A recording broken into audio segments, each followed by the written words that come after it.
Hey guys, Casual Retro Gamer here. For today we're going to talk about that new announcement from Sega and Dotemu,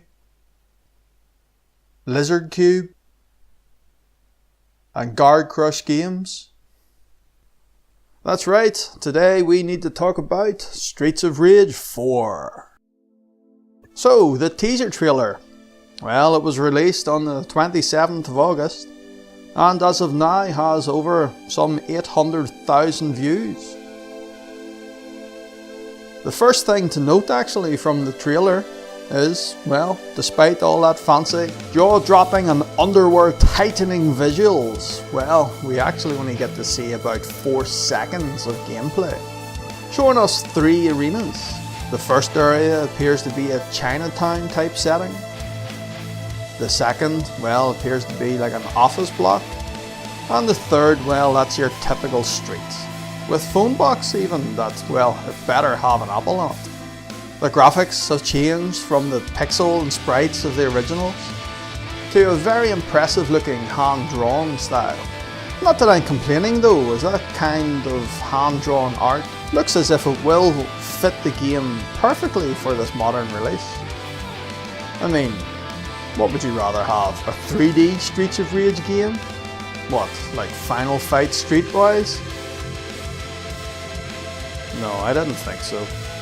The teaser introduces us to the familiar characters of Axel Stone and Blaze Fielding, who appear to retain their moves similar to that of the original. Now, there is a noticeable lack, however, of Adam Hunter, or any other characters for that fact. The enemy types also seem to be carried over from the original and given the same updated treatment, but again, well, there seems to be a lack of new characters there. So in all, from what we have seen in this short 4 seconds, things are looking promising. I just hope that the team are showing us the familiar characters first to get that nostalgia flowing. The lack of Adam is perhaps a strange one, but possibly in itself is a hint to the story of the game. So here's my theory. If you remember the first game, there is the possibility at the end of it, spoiler alert, for the player to become the head of the crime syndicate. In this world, did Adam become the new Mr. X? That would be an interesting twist on the story. Of course, for that to be the case, well, you'd need to completely ignore the stories and the lore of the second and third games. I suppose since this is clearly called Streets of Rage 4, then we must assume that it carries on from the story of the third game, in which, well, Mr. X is defeated and the world is safe? Or, does it assume that you got the bad ending of the third game and Mr. X is, well, still at large? In the third game, Adam was a police officer, too busy to help. So, well, maybe he's still bogged down in paperwork or donuts. Who knows? A couple of other things to pick up on from the teaser would be that I couldn't help but notice during the intro and during the third scene. Well, you see this interesting checkerboard pattern? I would have thought there would have been a sign there of some sort. So perhaps is that a missing texture? Unlikely, yes. But perhaps there's some big sponsor deal looming in the background. Perhaps another party involved with the development that just hasn't been announced yet. At the top of the intro at the very start, that advertisement, well, that looks like a Switch Joy-Con.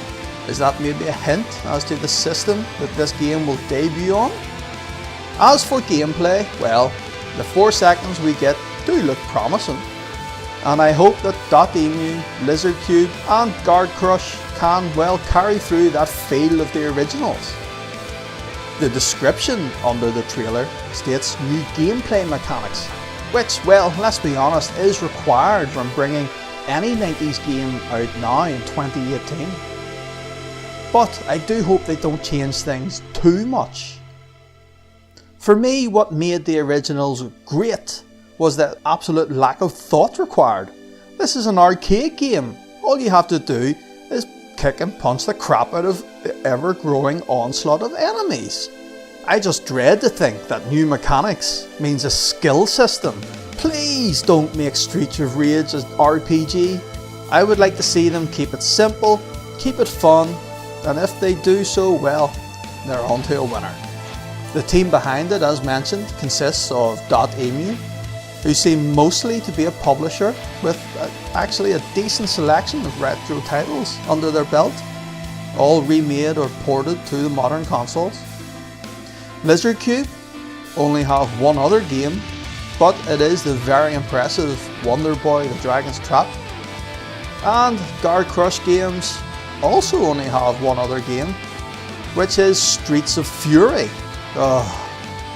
I'll be honest, the first view of that game, well, looks like a pile of crap and a poor man's Streets of Rage ripoff. Features digitized characters, not very well presented in my opinion, but if you can look past that, the game actually plays okay, and it would be comparable to the classic side-scrolling beat-em-ups of past. It's just a bit basic, but surely with the full team we have here for this game, we'll get a full experience.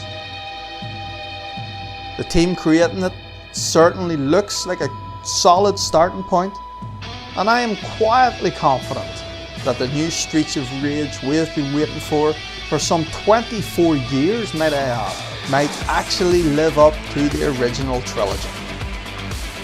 I will keep this updated as more news is announced, but in the meantime, thanks for watching.